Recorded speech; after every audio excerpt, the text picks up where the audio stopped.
네, 안녕하세요. 성공 취업의 시작 사업정보센터의 김승재입니다. 안녕하세요. 박소희입니다. 자, 올해 하반기는 최근 그 수년 동안 그 취업 준비생들한테는 정말 다시 없을 황금기, 맞습니다. 황금 찬스라고 해도 과언이 아닐 것 같습니다. 맞습니다. 꽁꽁 얼어붙었던 은행권 채용도 규모를 늘리겠다고 밝혔고요. 그렇습니다. 공공기관 채용까지 늘어났습니다. 맞습니다. 그리고 이제 그 작년과 재작년에 비해서 삼성전자의 채용 규모도 대폭 확대가 됐습니다. 취업 성공을 위해서 저희가 절치부심하면서 정말 오랜 시간 공을 들여온 취업 준비생들 같은 경우에는 정말 이번 하반기 공채 기회를 절대 놓치시면 안 되겠습니다. 그렇습니다. 이제 정말 얼마 남지 않았습니다. 서류 접수가 이번 주 금요일이 마지막인데요. 그렇죠. 마지막까지 힘내서 저희 잡정보센터와 함께 하시면 되겠습니다. 네, 저희 잡정보센터가 접수 마감 마지막 날까지 취업 준비생 여러분들을 위해서 합격 전략, 또 팁 마구마구 저희가 보내드릴 테니까요. 이번 주도 저희 잡정보센터와 쭉 함께 하시길 바라겠습니다. 수요일 잡정보센터 지금 바로 출발합니다.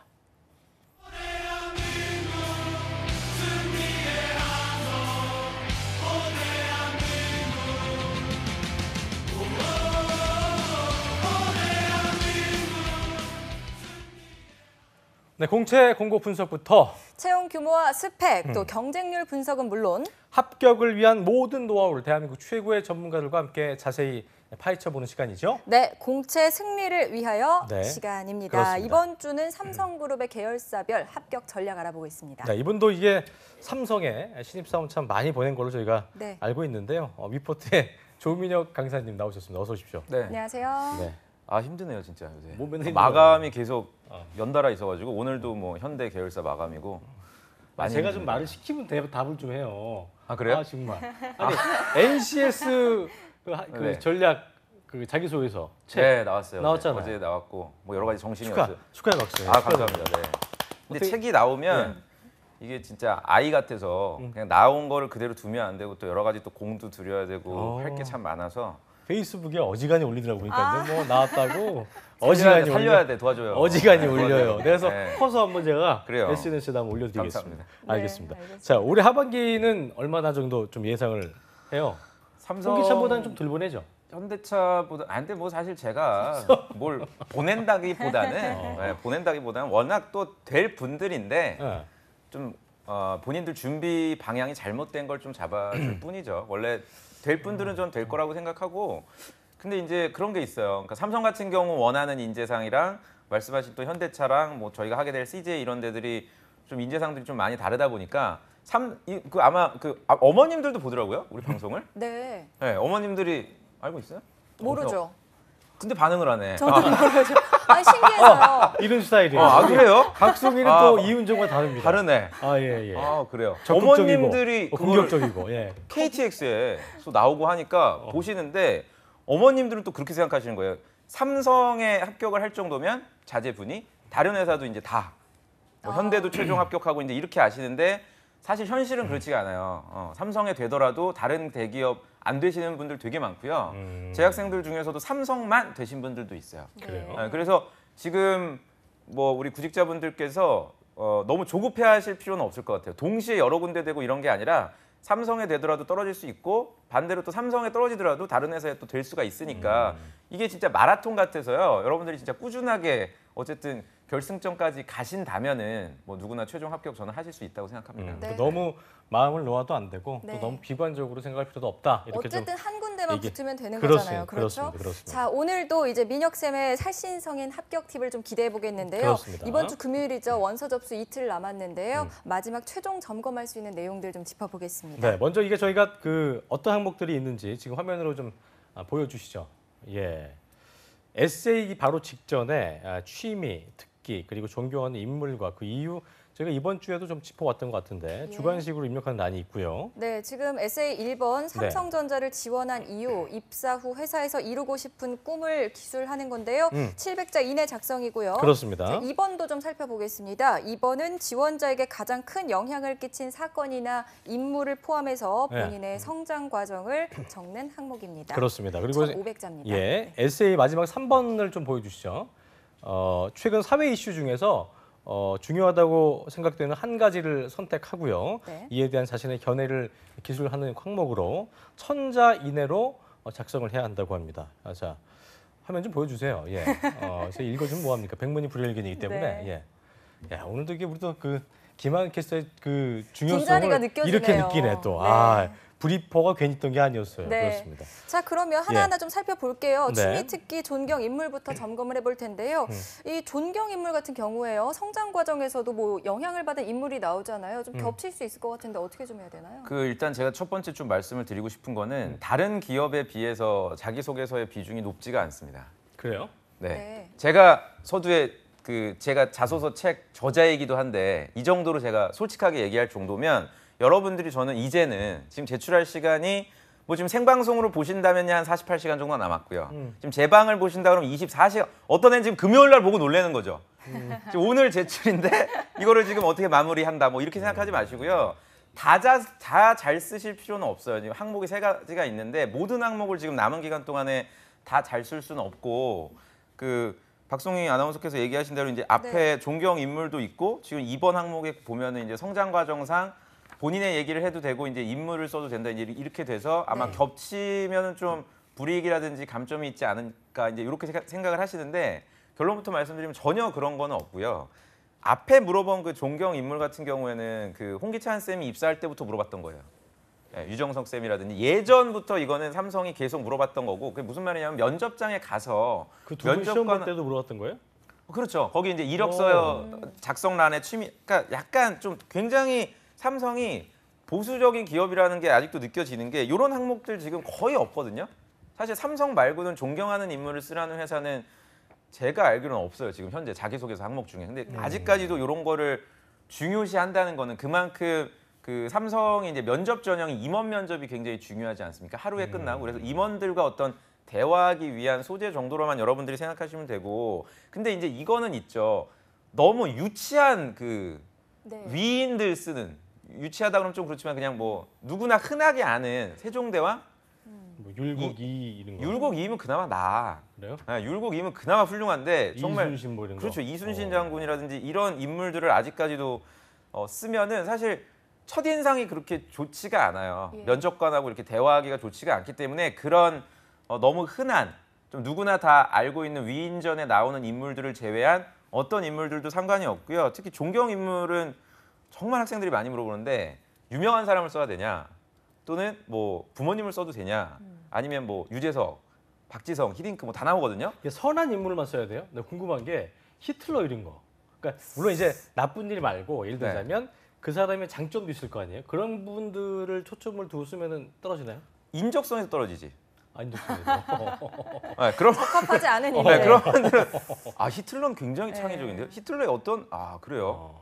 그런 부분들을 좀 그러니까 그건 안 되겠네요. 그러니까 제가 네. 그건 생각을 못 했는데 너무 부정적이라든지 너무 관점을 전환시킨 그런 사례 말고 아까 말씀드린 박지성이나 저는 유재석 이런 인물들을 쓰더라도 이유만 좀 다르면 네. 뭐 유재석의 어떤 리더십, 뭐 박지성의 뭐 심장 이런 거 말고 그들의 그러니까 같은 인물을 쓰더라도 존경하는 목적과 이유만 여러분들이 다르다면 얼마든지 대화를 할 수가 있고요. 그리고 이번에서 물어본 성장 과정 같은 경우에는 한 열에 한 명 정도만 인물을 써요. 네. 대부분 이제 본인의 얘기, 자기의 얘기들을 하시기 때문에 성장 과정에서 쓰는 인물하고 존경 인물하고 여러분들이 너무 그렇게 지금 뭐 스트레스 받으면서 작성하실 필요는 없을 것 같아요. 기본적으로 일단 민혁 쌤의 첫 번째 마디를 저희가 정리해 보자면 지금 당장에 뭘 다 뒤엎고 팔을 갈아엎는다는 건 무리이고 네. 그럴 필요도 없고 또 기본적으로 다른 회사에 비해서는 너무 크게 어떤 자기소개서에 비중을 두지 않기 때문에 그렇죠. 일단 그런 일을 하지 말고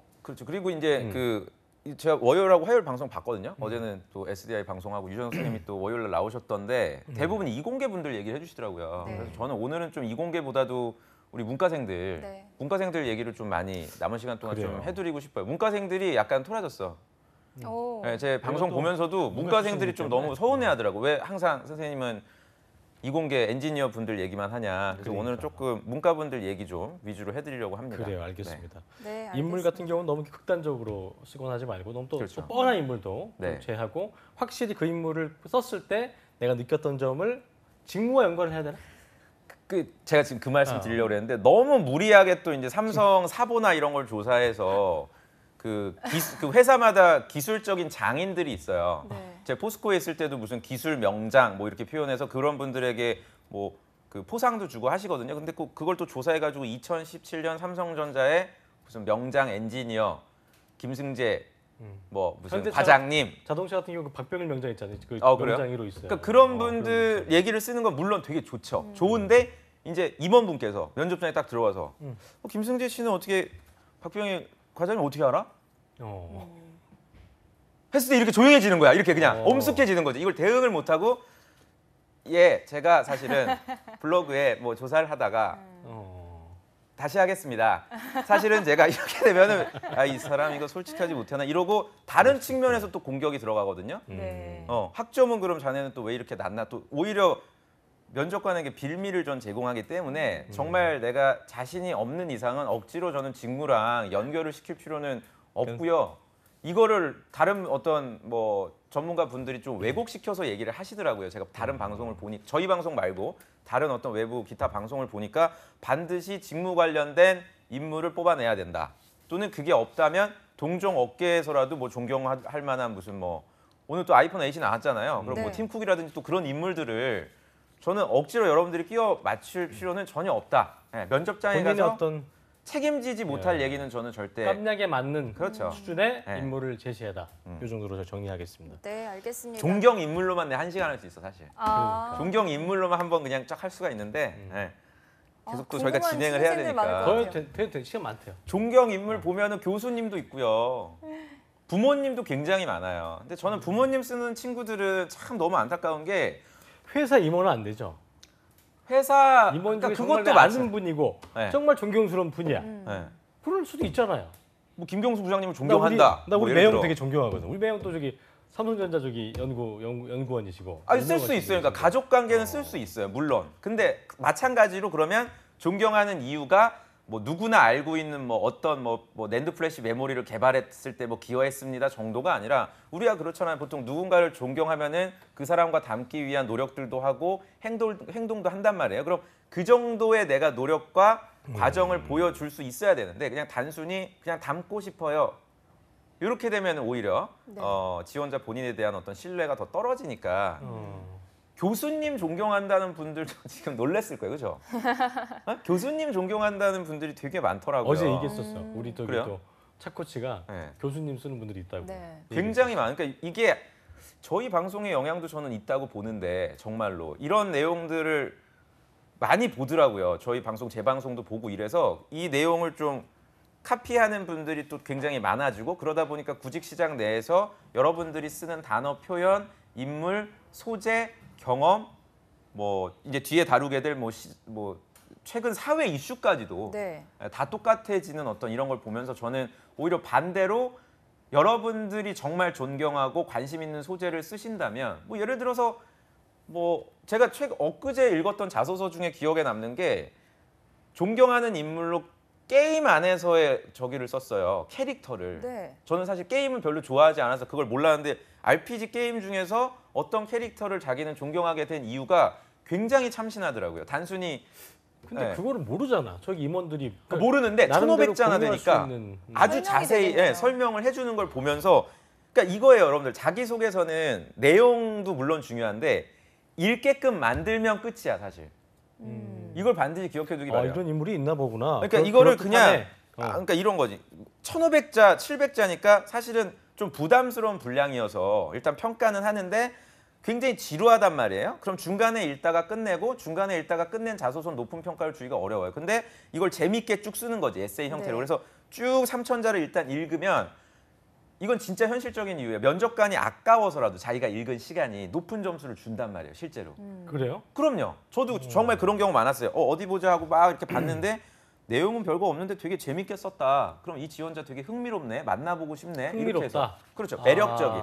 그러니까 즐거움을 주는, 재밌게 쓰는 자기소개서도 이제는 여러분들에게 높은 점수를 줄 수 있어. 그러니까 물론 즐겁고 기발하고 엉뚱하고 이런 경계가 물론 존재하는데 그래서 이제 뭐 전문가들의 조언이 필요하겠지만 아까 말씀드린 그런 가상의 인물이나 캐릭터를 인용하는 방법도 어떻게 보면 굉장히 참신한 네. 방법 하지만 중에 하나다. 오해를 하지 말아야 될 게 이렇게 오해하면 얘기하면 안 또 되지. 글 잘 쓰는 사람들한테 또 대필 맡긴다니까. 재밌게 써주세요. 이럴 수 있잖아요. 그럴 수 있죠. 이제 그런 분들은 뭐 다 걸러져요. 근데 예, 그런 분들이 사실 뭐 최종까지 가는 경우는 저는 아직 우리가 세상이 아름답습니다. 네, 그리고 또 걸러질 하나 거예요. 궁금한 게 뭐냐면 네. 그 이걸로만 계속해도 돼 오늘? 존경이 하나만 더 물어볼게 이게 공감백도시 같은 거죠. 공감백도시나 어떤 그 CBS의 세바시 같은 거 네. 세상 바꾼 시간 거기에 나오는 굉장히 그 인물들이 괜찮아요. 네, 맞아요. 얘기 사례도 그렇고 뭐 김창옥 교수님 뭐 그치, 이런 그런 분들. 걸 보고 나서 어떻게 보면은 좀 내가 인생에 어떤 그 전환점이 있었다 이런 거는 별로일까요? 그거는 뭐 그렇죠 조금 그래요? 거짓이 아닐까. 그거 하나의 일화만으로 바뀔 수 있었다면 글쎄요 그거는 조금 너무 현실성은 좀 떨어질 것 같고요. 다만 앞에 얘기한 존경 인물로 쓸 수는 있다고 봐요 저는. 존경하는 인물 정도는 쓸 수가 있는데 뒤에 이제 나오는 에세이에서 그렇게 되면 이제 또 그 자기가 봤던 영상 줄거리를 또한 천자를 쓸 거 아니에요. 그렇겠네. 그럼 본인의 얘기가 되지를 않을 거고. 그러니까 그 경계를 여러분들이 조금 지켜줄 필요는 본인이 있을 그 것 같아요. 경계를 지켜서 잘 녹여낼 자신이 있다면 하는 거고 아니면 마는 거고. 근데 녹여낼 자신 없을 거야. 이틀 남았는데 뭐. 그거 그냥 오늘 지금 제가 얘기한 거를 기반으로 해서 본인 자소서를 점검을 해봐요. 네, 점검을 해보고 부합이 되면 앞으로 지금 남은 한 15분 더 영상 보면 되고 그게 아니다. 그럼 뭐 채널 돌리고 뭐 이렇게 해서 알겠습니다. 빨리빨리 자소서 취미 완성합시다. 특기 정교 인물은 이 정도면 뭐 한 10분 정리해드렸으니까 더 할 수도 있어. 더 할 수도 되겠죠. 뭐. 연예인 쓰는 사람도 있고 뭐 엄청 저 우원재도 있었어. 내가 얼마 전에. 우원재요. 알약 쇼미더머니. 우원재 몰라요. 알약 임원분들 두봉지. 몰라요. 몰라요. 우원재 그 래퍼를 엄마 몰라요. 예, 엄마. 예. 그렇죠. 모른단 말이에요. 맞아. 알겠습니다. 알겠습니다. 자, 다음이요. 이제 네. 경력상 대내외 활동 입력하는 부분도 앞에 있는데요. 블라인드 채용이기 때문에 에세이만 중요하다 이렇게 생각하는 친구들도 있을 것 같은데 이 경력사항이나 대내외 활동 적는 거는 어떻습니까? 사실 에세이보다도 저는 이 앞에 이력을 그 기술하는 게 훨씬 더 중요하다고 생각이 들어요. 특히 문과분들이야 뭐 전공 관련된 활동들을 뭐 보여줄 수 없죠. 이력 사항에선 자소서에서 보여주지만 우리 공대생들 같은 경우에는 전공 자체가 이게 다 빅데이터화 돼 있어서 삼성은 여러분들이 생각하는 것보다 훨씬 더 과학적으로 평가를 해요. 그러니까 전국에 있는 모든 대학교의 커리큘럼이 다 데이터화 돼 있어요. 네. 그래서 그 가중치라든지 난이도 이런 거를 환산을 해서 여러분들이 학생들이 이제 입력을 하거든요. 교양 과목 뭐를 듣고 전공 학점 뭐를 듣고 그러면 삼성전자 뭐 DS 메모리 뭐 LSI 설비 쪽에서 선호하는 전공을 들었다. 그럼 바로바로 가산점으로 그게 서류 전형으로 넘어가는 거죠. 네, 그렇기 때문에 사실 이거는 여러분들이 지금 당장 바꿀 수 있는 부분은 아니죠. 이미 학과 공부를 완료한 상태이기 때문에 다만 허위로 기재를 한다라든지 뭐 내가 총 들은 학점이 80학점밖에 전공되지가 않는데 이거를 좀 뭐 이렇게 뭐 복수 전공이다, 부전공이다 이런 거를 그냥 전공으로 둔갑시켜서 그냥 입력을 한다라든지 이랬다가 낭패를 보는 경우가 많기 때문에 그냥 있는 그대로 성적 증명서에 있는 거를 입력을 하시는 게 맞다고 보고요. 이건 약간 번외 얘기일 수도 있는데 학생들이 이걸 입력하는 과정이 짜증나서 지원을 안 해요. 네. 삼성 같은 경우에 이해가 되세요? 너무 상세한 너무 상세하기 때문에 이걸 그러니까 이렇게 이런 거지. 여기 이제 자기 성적 증명서를 뽑아서 가만히 있어봐. 내가 이거를 수학 공업 설계 1 학점 4점 아우 귀찮아 이러고 이걸 하다가 그냥 아우 너무 짜증나 이러고 삼성을 지원을 아예 안 하는 친구들도 저는 굉장히 많다고 들어서 뭐 그럴 리는 여러분들이 없겠지만 그 정도 노력을 해야죠. 귀찮아하지 그거 안 마시고 하면서 뭐, 예. 네, 좀 완벽하게 미리 자소서 쓰기 전에 이 이력서 단계에서는 좀 솔직하게 완료해 주시길 바랍니다. 그런 거 귀찮아하는 사람들은 우리 얘기하지 맙시다. 예, 근데 어때요? 또 해줘야 돼. 또 정신을 해줘야 차리셔야 되니까 또 분명 반대로 이런 것까지 꼼꼼하게 이미 완료한 그 구직자분들은 합격에 한 발 또 가까이 가고 있다. 알겠습니다. 네. 상당히 그 부분을 좀 꼼꼼히 쓸 필요가 있다. 경력사항이나 대내 네. 활동 같은 거. 알겠습니다. 자, 본격적으로 저희가 그러면 이제 본격적으로 해야 되는 20분 지났네요. 예. 에세이 최종 전공 사항을 하나하나 살펴보겠습니다. 1번이 지원 동기 입사 포부인데 네. 진짜 저희가 1년 넘게 방송하면서 지원 동기 입사 포부를 한 100만 번 얘기한 것 같지 않아요? 그러니까 거의 진짜 예. 제가 생각만 제가 혼자 한 20번 이상 한 것 같아요. 지원 동기만 뭐 그러니까요. 기업별로 맞아요. 여러 가지 이제 말씀을 드렸었는데 네. 뭐 또 제가 똑같은 얘기를 하는 거는 좀 여러분들이 도움이 안 될 것 같고요. 제가 이렇게 하지 말라는 거 하나만 좀 말씀을 드릴게요. 이렇게 쓰면은 자소서 여러분들 묻힌다. 네, 어떤 거냐면 두 가지예요. 그러니까 지원 동기에서 지금 아직도 이렇게 쓰시는 분들이 제가 어제까지도 자소서에 있더라고요. 그러니까 이렇게 쓰면 안 돼요. 첫 번째는 그냥 되게 간단해요. 여러분들이 본인의 자소서를 스스로 점검할 수 있는 방법을 제가 두 가지를 말씀드릴게요. 첫 번째는 본인의 얘기의 비중과 삼성전자 얘기의 비중 중에 어떤 게 더 많은지를 한번 확인해 보세요. 네. 당연히 본인의 얘기가 7 정도는 있어야 돼요. 아무리 못해도 6 정도는 있어야 돼요. 근데 대부분 700자면은 한 8에서 9 정도를 삼성전자에 대한 얘기로만 기술을 해줘요. 그러니까 조사한 내용만 그냥 이야기를 해주시는데 이렇게 되면은 더 잘 안단 말이죠. 직원분들이 본인들의 회사에 대해서 훨씬 더 많이 아는데 이거를 그냥 팩트 중심으로 나열하면 별로 그렇게 고민하지 않은 지원자라고 여러분들에 대해서 좀 열정이 없게 판단이 되기 때문에 여러분들이 직접 고민하고 생각한 것, 그게 정답이 아니어도 상관이 없으니까요. 그걸 여러분들이 좀 얘기해 주셨으면 저는 좋을 것 같고요. 두 번째는 이렇게 해도 이제 떨어진단 말이죠. 가독성 측면에서 문단 구분 없이 그냥 700자를 한 호흡으로 작성하는 분들도 계세요. 네. 근데 이렇게 되면은 아무리 좋은 내용이고 여러분들의 어떤 달성하고자 하는 목표라든지 기여하고자 하는 방향이 명확해도 읽기가 어렵기 때문에 높은 점수를 주기가 어렵습니다. 특히 문과생들보다는 이제 공대생들이 이렇게 문단을 나누지 않고 적는 경우가 있어서 이 두 가지는 여러분들이 좀 소제목 정도. 그러니까 소제목도 좋은 지적이신지 소제목이죠. 소제목. 그러니까 단락마다 소제목이 있어야 된다는 얘기예요. 근데 그러니까 700문단 700자면은 한 두 단락에서 두 단락. 아니 근데 세 단락으로 나눠도 돼요. 네 단락으로 나눠도 되고. 그거는 얼마든지 여러분들이 만드는 근데 글이니까. 나누는 거에 따라서 가독성은 더 높아지겠네요. 높아지죠. 물론 뭐 너무 자주 나눌 필요는 없지만 제 생각에 한 700자면 두 단락 또는 세 단락 정도도 여러분들이 나눠주고 각 단락마다 어떤 스토리로서의 연결고리를 좀 찾아줄 수 있다면 지원 동기는 그렇게 어렵지 않게 무난하게 저는 여러분들 그리고 작성할 이거 수 좀 있다고 물어보고 봐요. 싶은데 네. 그 글을 시작할 때 글자 수가 제한돼 있을 때는 이거 네. 처음에 임팩트를 줘야 되나 아니면은 무난하게 시작하다가 마지막 두갈뮤갈 얘기인데 이거는 항상 고민하는 부분인 것 같아요. 네. 근데 저도 가끔 이제 뭐 블로그 같은 거 그 글 쓰거나 할 때 항상 처음을 썼다 지고 할 때가 많아서 네. 이 부분은 어떻게 하는 게 좋겠다라는 걸 딱 얘기해 주면 덜 헷갈릴 것 같아요. 그거는 뭐 사실은 답이 있는 질문을 해주셨기 때문에 굉장히 명쾌한데 당연히 두 갈식으로 먼저 임팩트를 줘야 돼요. 많은 분들이 그러니까 이렇게 가장 평이한 자소서가 이런 거예요. 뭐 문과 쪽 얘기한다고 그랬으니까 가전 쪽, 뭐 CIM 쪽을 내가 지원을 한다. 그러면 뭐 강남역에 8번 출구에 있는 딜라이트 샵을 뭐 방문을 했는데 가보니까 야 역시 삼성전자의 어떤 위험을 느낄 수 있었다. 뭐 비수기임에도 불구하고 뭐 신혼부부들도 삼성 벌써 지루하죠 지금 얘기 들으면서 뭐 신혼부부들이 뭐 냉장고도 사러 오고 게다가 핸드폰까지 사러 오는 어떤 삼성전자의 이런 위험 정말 나는 큰 걸 느꼈다.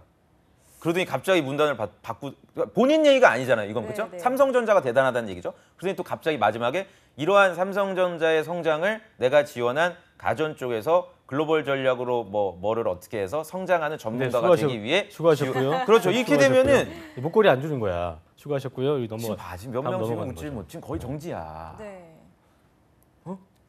정신 차리란 말이야. 그러니까 이런 식으로 자소서를 여러분들이 쓰시면 예. 될 수가 없다는 얘기예요. 그러니까 차라리 뒤에 썼던 내가 어떤 역할을 지원한 뭐 가전이라든지 모바일이라든지 뭐 DS 뭐 한국총괄에서 어떤 내가 역할을 할 것인지에 대해서 먼저 앞부분에다 얘기를 해주고 내가 왜 이런 결론을 도출을 했는지 그 과정을 뒤에다가 써주면 되죠.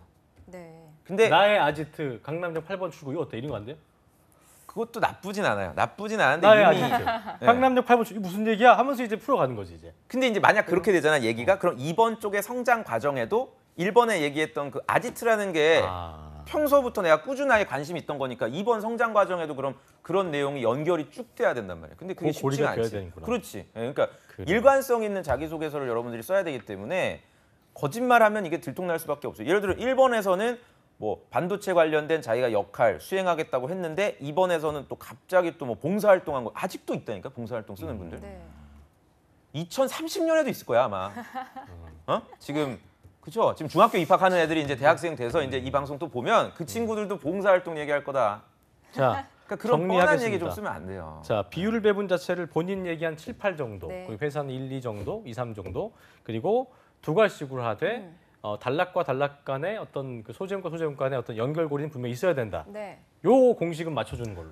굉장히 깔끔한 알겠네요. 정리인데 이게 여러분들 저도 알아요. 이게 왜 굉장히 힘든 거예요. 왜냐하면 본인의 얘기를 한다는 거는 그만큼 내가 컨텐츠를 가지고 있어야 되고 내가 삼성전자에 대해서 고민을 하지 않는다면은 사실 나올 수가 없는 거예요. 저도 지금 여러분들하고 25분 동안 방송하고 있는데 내가 삼성전자에 대해서 얘기하고 있습니까, 제가? 제가 고민하고 제가 가지고 있는 사례를 대본을 보지 않고 하고 있잖아요. 그러니까 얼마나 재밌어요. 네. 방송이. 알겠습니다. 그죠? 마찬가지예요. 이 자기소개서도 여러분 제가 너무 안타까워요. 내가 계속 나중에- 삼성전자에 대해 조사한 내용만 지금 여기 나오고 있잖아요. 이런 거. 지금 뭐 설비가 어떻고 네. 뭐 선진화돼 있고 이걸 또 제작진은 어디서 구했대? 그러니까 이런 것들, 이런 내용들만 계속 보고서 자동화 시스템이 되고 이런 환경 속에서 내가 한번 역할을 구체적으로 어떻게 할지를 써주지 않는다면 굉장히 공허한 자소서가 될 수밖에 없다. 나중에 한번 네. 그 우리 저기 TV전에서 얘기해서 네. 끝장 방송 한번 해봐요. 끝장 방송 한 3시간, 4시간짜리 특집으로 아 저는 언제든지 한 한 환영. 항목으로 아주. 언제든지 항목으로. 환영. 네. 출연료는 그냥 1회로 제가 뽀개기. 받을게요. 오. 자소서 뽀개기로 대신 조건이 어머. 채용 담당자 한 명 같이 오시고 그렇게 오고 같이 이렇게 좀 썰전 오케이. 느낌으로. 한번 저기 한번 네. 제안해 보겠습니다. 알겠습니다. 네, 이번 항목으로 좀 예. 넘어가 볼게요. 성장 넘어가죠. 과정인데요. 1,500자나 됩니다. 지금 뭐 다시 쓰기에는 좀 무리가 있지 않을까 아까 뭐 얘기했으니까 싶은데요. 네. 그래요. 어떤 식으로 아, 수정해야겠습니까? 그렇죠. 간단하게 예. 짚어보죠. 이번 같은 경우도 일단 이렇게 하면 안 된다. 네, 묻히지 않는 자소서가 네. 되기 위해서 여러분들이 어떻게 작성을 해야 되느냐. 이것도 뭐 한 3-4가지 말씀드리고 싶지만 시간 관계상 한 2가지만 좀 말씀을 드리면 이렇게 하셔야 돼요. 그러니까 자기 본인의 간접 영향받았던 경험을 쓰지 마세요. 무슨 말이냐면 여러분들 이제 스타 원칙이 뭔지는 알잖아요. 내가 직접 적극적으로 주도적으로 했던 행동과 경험을 쓰셔야 된다는 얘기입니다. 아직도 부모님으로부터 영향을 받고 또는 뭐 독서를 통해서 영향을 받고 또는 이런 분들도 있어요. 뭐 그 공장 무슨 견학이라든지 이런 걸 하면서 뭐 엔지니어 분들의 어떤 열정을 느꼈다. 이런 거 안 된단 말이에요. 이런 간접적으로 체험하는 거 여러분들 쓰지 마시고 네. 내가 주도적으로 뭐 예컨대 프로젝트를 수행했던 경험도 좋고요. 또는 제가 또 기억에 남는 거는 봉사활동 가기는 했는데 봉사활동 갔던 지역이 지진 났을 때 간 거예요. 그러니까 정말 봉사하고 어떻게 보면 내가 내 어떤 위험을 감수할 정도의 그런 활동을 썼던 자기가 정말 주도적으로 그런 신념을 보여줬던 경험들은 충분히 가능하단 말이에요. 그래서 네. 성장 과정 지금 여러분들이 쓴 항목을 한번 보시고 간접적으로 영향을 받은 게 아니라 내가 주도적으로 행동했는지를 좀 점검을 해본다면 내 자소서가 지금 맞게 가고 있는지를 알 수 있을 것 같고요. 두 번째는 이건 좀 간단한 거긴 하지만 여러분들이 좀 놓치시는 것 같아서 네. 1,500자를 다 채우실 필요는 없어요. 굉장히 긴 글 중에 하나죠. 지금 다른 회사랑 비교했을 때도 보통 뭐 이제 뒤에 이제 뱅쌤도 말씀해 주시겠지만 우리은행 같은 경우에는 뭐 길어야 700자, 뭐 600자 이 정도 수준인데 삼성은 이제 1,500자다 보니까 학생들이 그 얘기를 더 할 게 없는 거예요. 한 800자 정도까지는 했는데 그러다 보니까 또 전혀 상관이 관련이 없는 경험을 추가적으로 더 쓰다 보니까 앞에 오히려 그렇지. 패착이네 그게 더. 그렇죠. 그러니까 이게 붙이려고 하다가. 글의 어떤 몰입도라든지 어떤 그 신뢰성 이런 것들이 좀 떨어지게 만든단 말이에요. 그래서 차라리 저는 1,000자를 채우더라도 상관이 없어요. 1,000자 미만이면 조금 위험할 수 있죠. 1,500자인데. 그러니까 저는 네. 1,000자를 써더라도 상관이 없으니까 70% 이상은 써야 되는군요. 그렇죠. 80% 최소. 정도 쓰는 게 가장 좋고요. 그리고 문단을 좀 자주 나누고 단락을 구분을 해준다면 그것도 이제 바이트에 포함이 되니까 사실상 적는 글자 수는 1,000자 미만이어도 관련 상관이 없으니 남은 기간 동안에 또 추가적으로 어떤 경험 쓰겠다는 어떤 그런 고민은 더 이상 하지 않으셨으면 좋을 것 같습니다. 그러니까 이제 네. 뭐 누구나 인정할 수 있는 임팩트 있는 경험이 있다면 정말 이거는 진짜 에기스로서 괜찮다 싶은 게 있다면 1,000자 미만이어도 괜찮지만 네, 말도 안 되는 걸로 이제 적게 쓰는 것도 위험하고 또 그렇죠. 80% 이상은 채워주되 네. 또 괜히 나머지 30, 20% 채우려고 다른 얘기 넣어가지고 괜히 망치면 안 된다. 이렇게 정리를 좀 하면 되겠죠. 그리고 또 이번 주부터 네. 또 박성희 아나운서가 왔기 때문에 뭐 그냥 넘어가면 안 될 것 같아서 제가 또 한 가지 팁을 더 공개를 하자면 아, 감사합니다. 예, 또 그 박수영 성장 아나운서가 또 과정 예. 쪽에서는 실패한 경험을 써주세요. 네. 네, 실패했던 경험을 여러분들 한 번 정도는 써주는 게 그게 좀 겸손해 보이고요. 그러니까 막 내가 대부분 한 80% 이상이 이번 항목에서는 성장 과정에 이제 부모님에게 영향을 받았다라든지 그러니까 대표적인 것들 제가 그냥 생각나는 대로 얘기를 해드리면 프로젝트를 수행했는데 팀원들하고 같이 협업해서 소통해서 성공했다. 또는 교환학생 가서 말이 안 통하는 애들하고 뭔가 30개국의 아이들과 그렇죠. 이해관계에 갈등이 있었지만 내가 뭐 아이디어를 내서 뭐 또 열심히 파티하고 네. 근데 공대생임에도 불구하고 또 PPT 장표를 만들어서 발표를 잘했다. 그러니까 이런 좀 기적과 같은 얘기들을 정말 MBC 서프라이즈에 나오는 어떤 그런 얘기들을 자꾸 여러분들이 해주시는데 그러지 마시고 오히려 내가 맞다고 생각하고 시도는 했는데 결과적으로 좀 좋지가 않았다. 그래서 내가 여기서 깨달은 바가 이러이러한 게 있어서 그 다음 뭐 작지만 이런 경험에 적용을 시켰더니 이 경험을 안 했으면 몰랐을 법한 어떤 그런 결과를 만들어냈다. 뭐 이렇게 얘기를 줄거리를 만들어도 돼. 그러면은 1500자가 그렇게 크게 부담스럽지는 저는 않을 거라고 생각해요. 이걸 뭐 무조건 여러분들이 또 공식화해서 네. 실패한 걸 무조건 쓰자 이렇게 할 필요는 없고요. 실패한 경험이 내가 있는데 이거를 또 안 쓰겠다 이러지 마지. 예를 들어서 어제도 제가 보니까 올드루키 분들이 직장 경력 내에서 실패한 경험이 있는데 이거를 써야 되나 말아야 되나를 저한테 여쭤보시더라고요. 당연히 그런 경험들은 굉장히 훌륭하기 때문에 직장 경험하면서 실패했던 경험 쓰시는 건 굉장히 우수합니다. 그래서 놓치지 마시고 꼭 적용을 네. 한번 해보시면 좋을 것 자기가 같아요. 깨닫고 개선하려는 노력을 했다면 그게 그렇죠. 중요한 그래요. 거죠. 어쨌든 그럼요. 히어로 신드롬에 빠지면 안 된다. 네. 그러니까 어떻게 보면 심영래 씨 같이 약간 이렇게 많이 이렇게 7.8 이런 식으로. 시면 우레맨, 우레맨 뭐 이런 거. 우레맨 모르죠? 디워 이런 거. 들어는 봤어요. 디워. 디워는 예, 알죠. 디워. 그러니까 네. 그것도 이제 그 과정까지 힘들었었는데 용관이구나. 하여튼 그런 부분에 용관이. 있어서 본인들이 많이 차코치가 이런 얘기하면 이런 거 하지 말라 그러면서 본인이 신났네요. 차코치가 우레맨 이런 거 얘기하면 하지 말라 그러면서. 쉽게 얘기하자면 아, 이제 그런 얘기인 알겠습니다. 거죠. 어쨌든 실패한 경험을 오늘 또 추가적인 팁으로 전해 네. 주셨습니다. 자, 3번으로 넘어가 보겠습니다. 사회 이슈인데요. 어제 이제 그 차코치 같은 경우에는 굉장히 피곤한 얼굴로 연합뉴스 많이 보라 이게 네. 네. 얘기해줬었는데. 좋은 얘기죠. 연합뉴스 많이 봐야 되고. 이것도 사실 마음이 무거워요. 4번 가지고만 다 1시간 얘기할 수가 저는 있는데. 어떤 일이냐면 전반적인 이슈를 다 봐야 되는 건지, 그러니까 사회 이슈라고 해서 경제 이슈를 배제하고 나서 그냥 나와 상관없는 것들을 봐야 되는 건지 그런 거에 저는 있어서 그게 답이라고 봐요. 그러니까 많은 분들이 경제, 그러니까 뉴스 보면 삼성 관련된 거. 진짜 그건 없어 보이고요. 그러니까 그걸 너무 삼성과 관련시키려고 하시면 안 될 것 같고요. 경제, 뭐 비즈니스 이슈, 저는 이거를 배제한, 그리고 국제 이슈 이런 거 있죠. 뭐 트럼프라든지 무슨 FTA 이런 거 저는 쓰지 마시고, 사회라는 건 결국은 집단과 사람 간의 갈등, 어떤 부딪힘 이런 문제들에 대해서 지원자가 얼마나 균형 있는 사고를 하고 있는지를 보는 거죠. 그러니까 이거는 삼성의 속내를 알 수가 있어요. 노조가 없잖아요. 신고리 원전 찬반 뭐 이런 거. 완전 이거 주제를 알려주세요. 어제 제가 이거 어제 대답했었거든요. 동영상 예. 짤로 돌 것 같은데요. 와. 장담하는데 취업 카페나 이런 데서 찬반이 예언. 이루어지고 있는 거. 네, 이런 굉장히, 왜냐하면 삼성이 또 지금 토론 면접이 없어졌어요.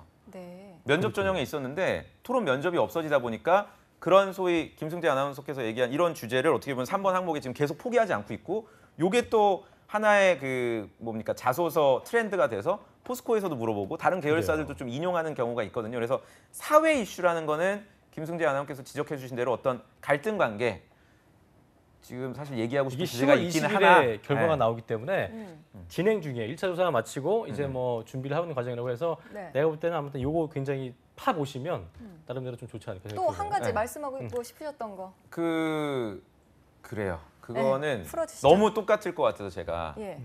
그러니까 양극화 문제. 양극화 양극. 문제. 양극화 뭐 예전부터 문제는 계속 오던 사실 건데. 그러니까 양극화가 여러 가지 주제들이 있거든요. 예를 들어서 뭐 도미노 피자 그 회장님 사례도 있고 굉장히 많은 주제들이 있어요. 양극화는 대한민국에서 뭐 세대 간의 양극화도 있고 계층 간의 양극화, 뭐 지역 성별. 간의 뭐 그렇죠. 뭐 이런 성별, 그렇죠. 성별도 맞죠. 그래서 이 양극화 주제만큼은 여러분들, 그러니까 양극화라는 잠깐 적지 말고 잘 들어. 또 그걸 또 적고 또 외우려고 그러지. 양극화라는 단어를 썼다고 해서 여러분들 가산점을 주는 게 아니라 양극화 그 주제 어떤 이슈에 대해서 내가 얼마나 꾸준하게 관심이 있었는지를 뭐 뉴스 기사라든지 최근 이슈로 입증을 하셔야 돼요. 뭔가 근거를 제시를 하셔야 되지. 그냥 양극화가 나빠요, 사라져야 돼요, 안 돼요, 이렇게 접근하시면 안 되고, 사실 가장 좋은 건 노조 문제를 여러분들 써주시는 것도 네. 기아자동차 이번에 통상임금 또 네. 결과가 나왔잖아요. 그러니까 정권이 바뀌면서 봤어요. 제가 이 문제를 다뤄주신 분은 굉장히 대화를 한번 해보고 싶더라고. 이분의 생각을. 그거는요.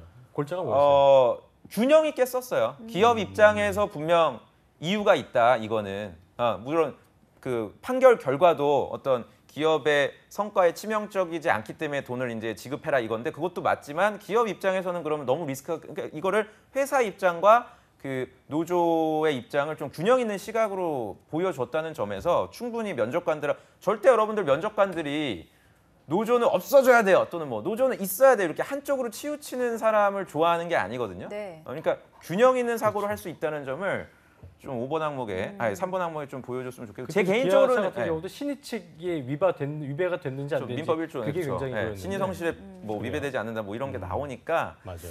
근데 좀 그렇습니다. 제가 이걸 뭐 이틀 안에 우리 구직자분들이 얼마나 반영해 줄 수 있는지 그래도 우리가 좀 많은 걸 얘기해 줬어요. 네. 다 했지 뭐. 저희가 뭐 그때 네. 탄핵 그걸 겪으면서도 세대 간의 갈등이 굉장히 심각하다는 걸 좀 볼 수 있었기 때문에 그런 부분들을 좀 더 짚어준다면 상당히 좀 좋지 않을까. 네, 좀 생각이 갈등이 되네요. 있는 부분에서 그렇죠. 얼마나 균형을 잘 잡느냐 이게 그렇습니다. 중요할 것 같습니다. 네. 자, 저희가 좀 이건 정말 아니다 싶은 거를 좀 짚어볼게요. 반기업적인 그래요. 정서 이런 거 드러내는 거는 안 좋을 것 같은데요. 근데 반기업 정서 같은 경우 저는 드러내도 상관이 없다고 봐요. 왜냐하면 네. 그거는 그 삼성 적성 시험이 면접 날 당일날 같이 치루어집니다. 그 온라인 테스트를 통해서 거기서 이제 걸러낼 수가 있기 때문에 면접장에서 적극적으로 뭐 반기업 정서를 여러분들이 전 드러낼 일은 없다고 보고요. 어느 정도 기업의 경각심을 가질 수 있는 우려되는 수준 내에서 부분들, 우려되는 부분들에 대해서는 뭐 이런 오너 리스크라든지 이런 건 제가 볼 때 얼마든지 여러분 면접장에 가서 역으로 면접관이 물어볼 거예요. 오너 리스크에 대해서 최근에 지원자가 또 그 왜 생리대 그 네. 문제도 있었잖아요. 그것도 뭐 위헌 킴벌리 쓸 수 있죠. 그런 부분들도. 대기업들도 네. 연관이 돼 있었기 때문에 충분히 가능합니다. 그런 다룰 수 부분들. 있으니까 전 너무 여러분들이 비굴하지 않았으면 좋겠어요. 면접장에 가서. 네. 그래요. 알겠습니다. 자, 우리 민혁생과 얘기하다 보면 시간이 정말 빨리 가는데. 네, 오늘 어떻게 정말 보면 많은 이야기 좀 풀어주신 것 같아요. 자, 끝으로 제가 일부러 저희가- 좀 말을 아꼈어요. 뒤에 또 뱅쌤이 좋은 말씀 많이 또 해주실 맞아요, 거니까요. 맞아요. 끝까지 좀 지켜봐 주시고 뭐 삼성이나 우리은행이나 은행권이나 다 똑같이 신입사원들한테 보는 건 같으니까 네. 계속해서 2부도 좀 여러분들이 봐주시면 좋을 것 같습니다. 자, 끝으로 알겠습니다. 신의 한 수 짤막하게 정리 한번. 남은 시간이 얼마 되지 않으니까요. 저는 1번 항목만이라도 좀 제대로 써주시고요. 어떻게 써야 되는지는 앞부분에 말씀드렸으니까 다시 한번 복습해 주시기 바랍니다. 알겠습니다. 네, 오늘 도움 말씀 주신 위포트의 조민혁 강사님 고맙습니다. 감사했습니다. 네, 잡정센터 1부에서 준비한 소식은 여기까지고요. 잠시 후 2부에서는요. 뱅쌤과 함께 네. 기업은행 하반기 공채에 대해 자세히 저희가 짚어보겠습니다. 어디 가지 마시고요. 채널 고정.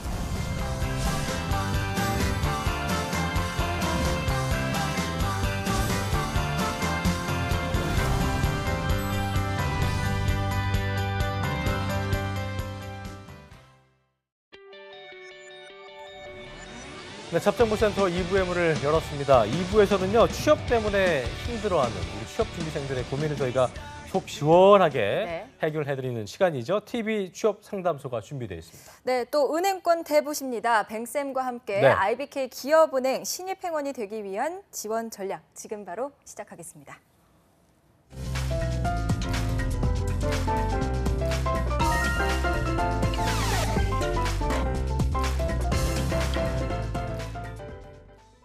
자, 이번 시간 스펙 때문에 취업 때문에 고민하고 있어 잠을 잘 수 없는 잠 못 이루는 우리 취업 준비생들을 위해 저희가 마련한 시간입니다. 취업 고민 타파 바로 TV 취업 상담소 시간입니다. 네. 네, 자, 또 오늘은 저희가 특별히 일자리 방방곡곡이 없어요. 없어요. 저희가 갑자기 은행권 없어졌어요. 특집을 저희가 준비했습니다. 네, 예. 저는 오늘 처음 뵙는 분입니다. 처음 반갑습니다. 뵙죠? 네, 네. 은행권을 꿈꾸는 학생들 사이에서 그런데 예. 레전드로 불리신다고 하더라고요. 뱅뱅뱅. 은행권 취업의 전설 미스터 뱅 류수환 컨설턴트 모셨습니다. 어서 오십시오. 안녕하세요. 네, 안녕하세요. 네, 이제 유수환 컨설턴트는 길게 하지 마시고요. 네. 뱅쌤이라고 하면 됩니다. 뱅쌤. 예, 예, 알겠습니다. 알겠습니다. 자, 그동안 뭐 잘 지내셨죠? 요즘 뭐그 금융권 이제 하반기 기대가 많이 돼서 예, 예. 뭐 많은 문의가 들어올 것 같습니다. 요새 많이 바쁘죠. 농협은행 빼고 지금 5군데 은행이 떠 있으니까 다 나왔었죠, 학생들이 지금 예. 자기소개서에 묻혀서 살고 있을 것 같습니다. 농협도 이제 뜨는 거죠? 9월 말이나 10월 달에 뜨지 않을까 생각이 드네요. 알겠습니다. 네, 그럼 오늘요 음. 그 사연 들어가기 전에 먼저 TV 취업 상담소 고민 그래요. 신청 신청하는 방법이 방법 또 좀 중요하기 때문에. 알려드릴게요. 네. 한국직업방송잡정보센터에서는요, 네이버 카페 취업대학교의 댓글을 받고 있습니다. 그렇습니다. 매주 취업에 꼭 맞는 주제로 댓글 받고 있으니까요. 꼭 참여하셔서 취준생 여러분들의 고민 또 모든 궁금증을 속 시원하게 해결하고 풀어가시기 바랍니다. 네. 네이버 카페 취업대학교 이벤트 게시판에 댓글 참여해주신 분께는요, 방송 마지막에 한 분을 추첨해서 별다방 아메리카노의 행운도 드리니까요. 끝까지 함께해 주시기 바랍니다. 그래요. 네이버 카페 취업대학교의 질문. 이번 주 주제는 IBK 기업은행, I1뱅, IBK 기업은행 하반기 공채에 관한 궁금증인데요. IBK 기업은행의 공채가 9월 1일부터 따끈따끈하게 시작이 됐습니다. 다음 주면 이제 마감이어서 네. 학생들의 관심도 아주 대단하다고 저희가 들었는데요. 첫 번째 댓글을 우리 박송희 아나운서께서 네. 라디오 DJ 같이 읽어주시죠. 읽어야 되나요? 예. 안녕하세요. 기업은행 서류는 인턴 출신이 많이 된다고 하는데 진짠가요? 예. 치즈 578님께서 네. 해주셨는데 치즈같이 했네요, 제가 좀. 치즈. 네. 예, 느끼했습니다. 네네. 예. 알겠습니다. 자, 아무래도 은행권 희망하는 학생들 인턴이나 은행 서포터즈가 필수 스펙인 경우가 많은데요. 그렇죠. 이분 같은 경우는 인턴 경험이 없는 것 같습니다. 그렇습니다. 특히 기업은행의 이 상반기 경우만 봐도요. 우수 인턴에 대해서 서류 전형 면제 혜택이 있습니다. 그렇습니다. 그리고 신입회원 공채를 할 때 청년 인턴 근무자 또 우대 채용까지 하고 있는데요. 네. 자, 뱅쌤, 기업은행 서류 인턴 출신이 좀 합격률이 높은가요? 기업은행에서는 어떻게 채용을 하고 있냐면 200명을 뽑는다 그러면 그중에 이제 우수 인턴 선정이 되신 분들을 20% 배정을 하고 있습니다. 우수 인턴. 예. 200명의 20%니까 40명이죠. 꽤 많네요. 200명을 뽑는다 그러면. 네. 그럼 나머지 이제 160명이 일반 전형으로 이제 지원하는 분들이 합격할 수 있는 룸이고 그 40명은 이제 우수 인턴 출신들한테 배정되어 있는 포지션 배분 돼 있군요. 예, 딱 네. 40석은. 근데 이제 그게 우수 인턴 출신도 되게 많습니다. 지금 우수 인턴으로 선정되신 분들이 누적돼 있는 분들이 그러다 보니까 그 친구들 사이에서도 경쟁이 있고 또 이제 일반 우수 전형 인턴 된 친구들 중에서도 가르는 거예요? 그 등수를 매기는 거예요? 다 된다는 게 아니고 그분들 중에서도 다시 이제 면접 보고 서열을 랭킹을 매겨서 그렇게 하는군요. 예, 그 중에서 이제 되고 하니까 전체 200명 뽑으면 40명 정도가 이제 우수 인턴 출신이 되는데 우리 일반 지원자들은 이제 160명 정도의 룸이 있는 거죠. 네. 그래서 이 160명 정도도 거의 기업은행 지원자들이 한 시즌에 뽑으면 지원을 하면 2만 5천 명 정도가 지원을 하는데 거의 한 120대 1, 130대 1 정도가 되죠. 근데 어쨌거나 우수 인턴 출신이 아니더라도 또 기업은행 인턴 출신이 아니더라도 충분히 지원하고 합격할 수 있는 가능성은 있는데 경쟁률은 우수 인턴 출신이 아무래도 낮습니다. 그러니까 이제 그 일반 지원자들에 비해서는. 근데 이제 인턴을 안 해본 지원자들이 은행권에 되게 많습니다. 이 채용을 하고 나면 네. 당장 이제 기업은행만 하더라도 200명 뽑으면 40명은 우수 인턴 출신일 거고 나머지 160명은 인턴을 안 해본 지원자들이 대부분일 그 거란 중에서 말이죠. 인턴 떨어진 친구도 있겠죠, 뭐. 그렇지 많죠. 않을까요? 예, 네. 많죠. 그러니까요. 그래서 여기 이제 질문 주신 것처럼 인턴을 안 해봤다 또는 인턴을 해도 안 했는데 불리하냐라고 하는 거는 꼭 그렇게 볼 건 아니고 인턴을 해봤다면 좋긴 하겠지만 인턴을 안 해봐도 충분히 합격할 수 있다. 뭐 그 궁금한 정도, 점은 예. 서류 합격률이 높고 안 높고 그게 말씀하신 그게 중요한 게 아니고 인턴을 했을 때 좋다고 하셨는데 그 좋은 점이 정말 시간을 할애할 만큼 뭐 딴 것도 할 게 지금 많은데 이걸 꼭 했을 때 굉장히 메리트가 있는지 아닌지 이 부분을 좀 짚어주세요. 인턴에 대한 거죠. 인턴인데 인턴을 하는 건 저는 그 학생들한테 항상 인턴 기회가 있으면 항상 지원하라고 이야기를 합니다. 지원을 하는데 인턴을 하면 그 일부에서는 그런 뒷 이야기가 나옵니다. 네. 인턴을 하고 나니까 뭐 로비 매니저만 시키고 뭐 2개월 동안 뭐 업무는 동전 하나도 저기 바꾸는 못 것만 시키고 뭐 예를 들자면, 예, 못 배우고 그래서 못 배우는 게 별로 없었다 이런 이야기를 하는데 그럼에도 불구하고 이 기업은행 같은 경우에는 인턴을 하면 그 중에 50% 그러니까 2명 중에 1명꼴로 우수 인턴을 다 지정을 해줍니다. 아, 네. 그렇군요. 예, 그리고 50%를 지정을 해주고 서류 면제 혜택을 주니까 그 기회를 잡아야 되고 그 다음에 은행과 관련된 경험을 그렇게라도 경험을 분위기를 좀 읽을 수 있지 않을까요? 예, 그래도? 그렇게라도 2달이라도 그렇게 겪어보는 게 그게 엄청나게 큰 겁니다. 네. 그러니까요. 예, 그래서 맞아요. 인턴은 꼭 지원을 하는 게 좋습니다. 알겠습니다. 그러네요. 자, 다음은 비긴 어게인.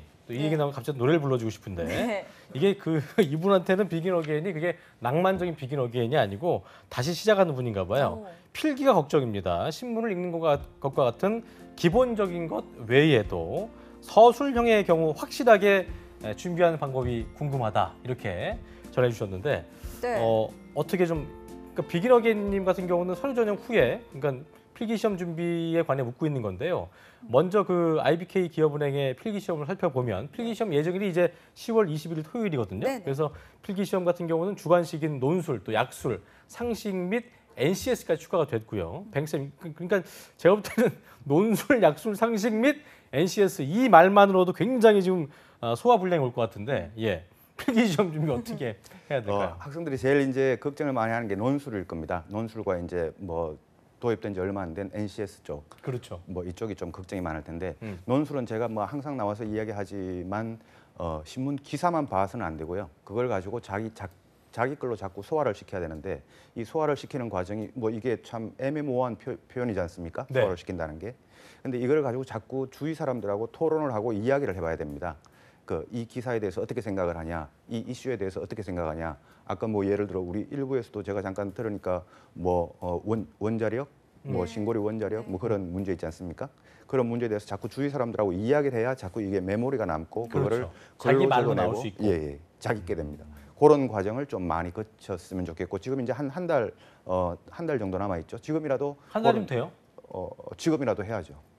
예, 지금이라도 뱅쌤께서 추천해 주시는 방법 중에 토론을 통해서 많이 얘기도 해보고 매일매일 하나씩은 써봐라라고 또 맞습니다. 하시나요? 예, 토론하고 말을 하고 적어보라. 이게 이제 내 몸에서 출력이 나가는 건데 이 출력을 많이 해봐야 나중에 나한테 메모리가 많이 남게 됩니다. 네. 그냥 머리로만 기억하고 가겠다. 이 절대로 오래 가지 않습니다. 때로는 왜 박수영 아나운서 알겠지만 우리가 방송할 때도 이게 쓰는 거하고 그러니까 말을 본인이 한다고 그래서 이게 글로도 나올 거라 생각하는데 이게 또 아니잖아요. 네. 그러니까 내 말을 잘한다고 해서 그게 아니기 때문에 말하는 것도 중요하지만 매일매일 자기 말을 써보는 거 예, 네. 중요하겠네요. 예. 그렇죠. 네. 하루에 한 번씩 말을 해보고 써보고 이 훈련은 논술에서 아주 좋은 훈련. 참 귀찮은 건데 하는 수밖에 없다. 그래야 될 그러게요. 수밖에 없다. 알겠습니다. 연습밖에 답이 없겠네요. 약술은 또 어떻게 해야 돼요?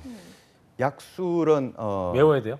아닙니다. 신문을 보고 저는 외우는 건 별로 추천하지 않고 이제 이해를 해야 되는데요. 네. 뭐 예를 들어서 신고리 원자력 뭐 아까 나왔던 그런 주제 좋습니다. 좋은데 그 신고리 뭐 원자력 그 발전소에 대한 기원회를 약술하라. 뭐 이런 식의 이제 주제가 나오거든요. 찬반을 좀 나눠서 예, 찬성도 균형 좋고 있게. 반대도 좋습니다. 한쪽으로 치우치면 안 되죠. 치우치는 것보다는 균형 잡힌 게 네. 좋죠, 당연히.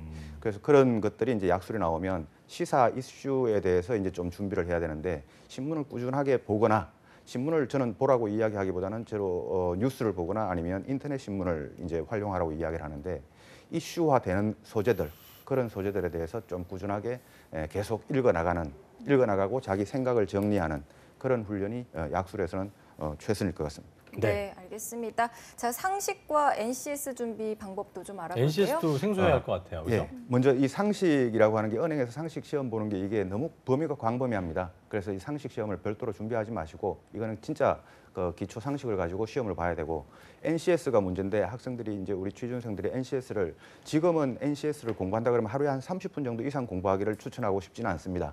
하루에 30분. 왜요?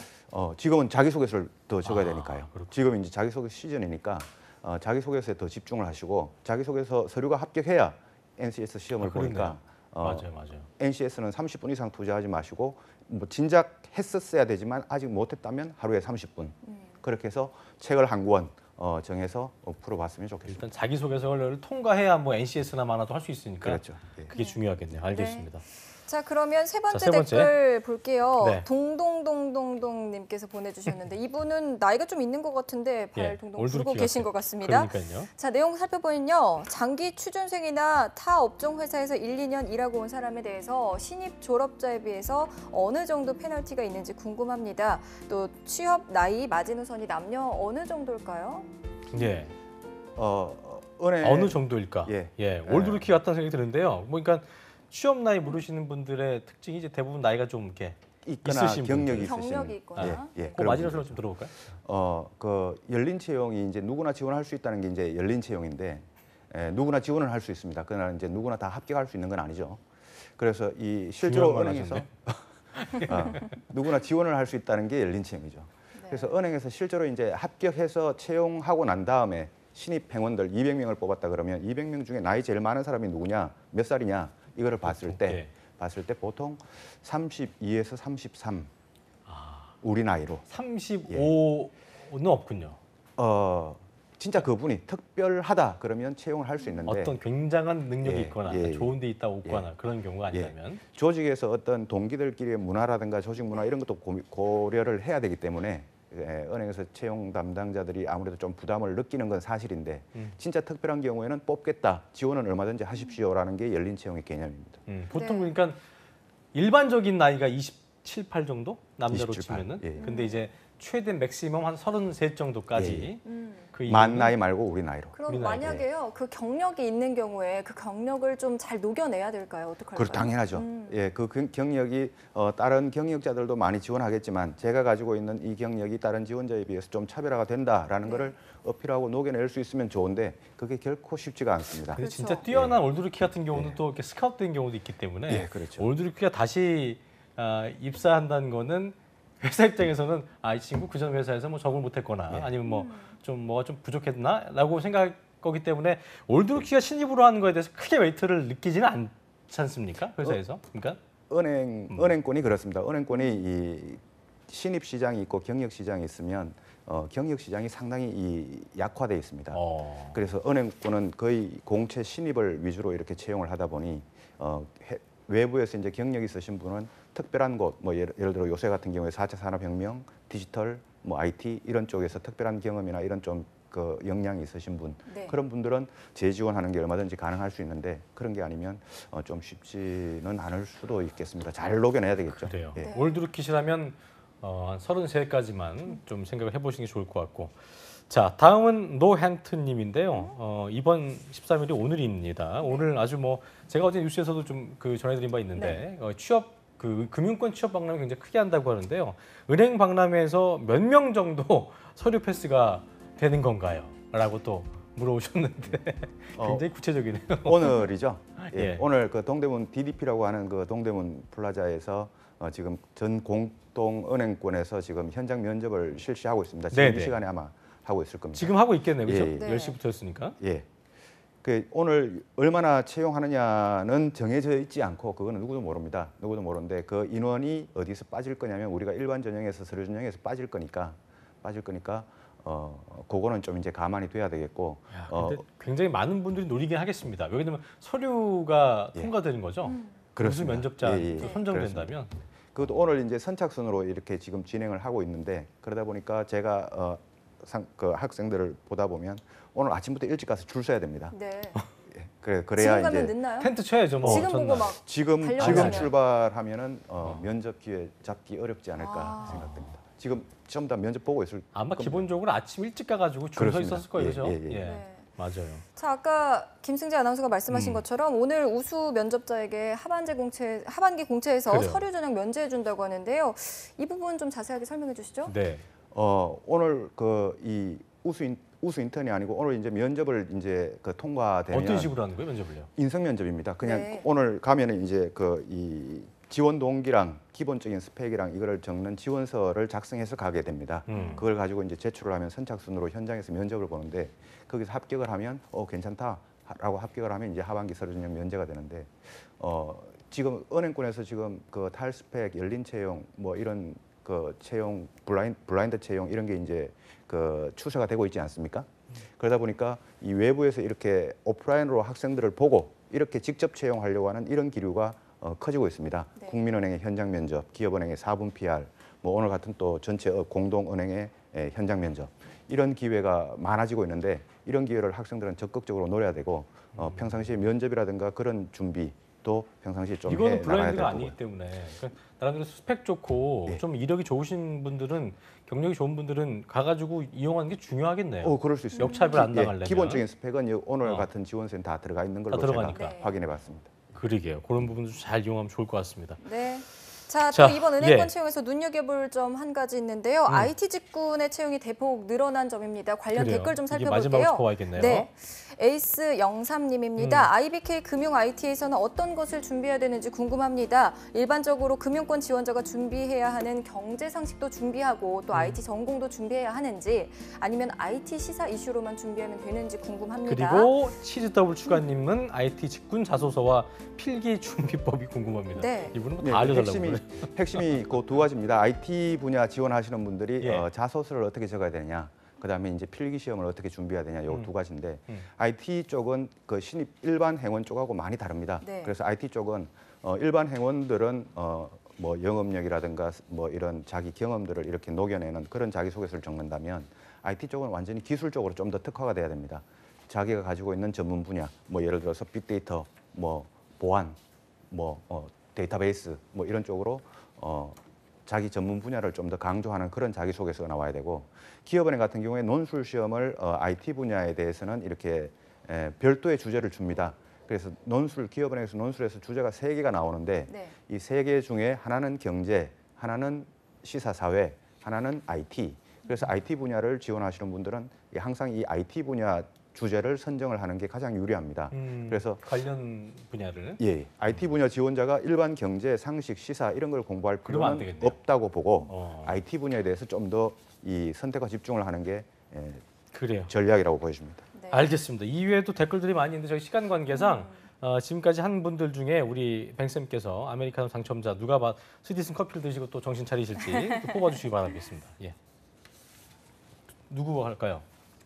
이 중에서 제가 뽑으면 되죠? 네. 우리 그 아까 올드 루키? 네, 올드 예, 루키님. 그 우리 좀 동동동이요. 연세가 어떻게 되는지 동동동동. 모르겠는데 동동 발을 동동동동동 부르고 있는 계신 우리 분. 동동동동동님 네. 아메리카노 드시고 네. 또 좀 더 힘내시길 바랄게요. 힘내시고 네. 정신 차리시길 바라겠습니다. 네, 알겠습니다. 자, 축하드리고요, 동동동님. 자, 그리고 끝으로 짧게 자기소개서 기업은행 어땠는지 신의 한 수처럼 한 말씀 해주시고 마무리 지을게요. 기업은행은 그 자기소개서 분량이 각각 1,300바이트입니다. 1,400바이트면 이 아주 오묘한 바이트예요. 짧지도 않고 길지도 않습니다. 그래서 이 1,400바이트 안에 학생들이 적은 거를 보면 상당히 자기 이야기를 많이 녹여내서 적고 있는 케이스를 제가 많이 보고 있으니까요. 이 1,300바이트 안에 특히 1번 질문 좀 포인트 둬서 제가 지금 설명할 시간은 없지만 그래요. 1번 질문 포인트 둬서 그렇게 좀 작성했으면 좋겠습니다. 알겠습니다. 네. 지금까지 커리어 칼리지의 류수환 강사님과 함께했습니다. 오늘 말씀 뱅쌤 고맙습니다. 네, 고맙습니다. 자, 한 시간 아주 알차게 보냈습니다. 네. 내일은 사상 최초 계열사별 공채를 진행하는 취업 준비생들이 가장 가고 싶어하는 삼성그룹의 또 공채 지원 전략이 방송되니까요. 내일 방송도 닭본사 네. 해주시기 바라겠습니다. 네, 저희는 내일 오전 10시에 다시 찾아오겠습니다. 고맙습니다. 고맙습니다.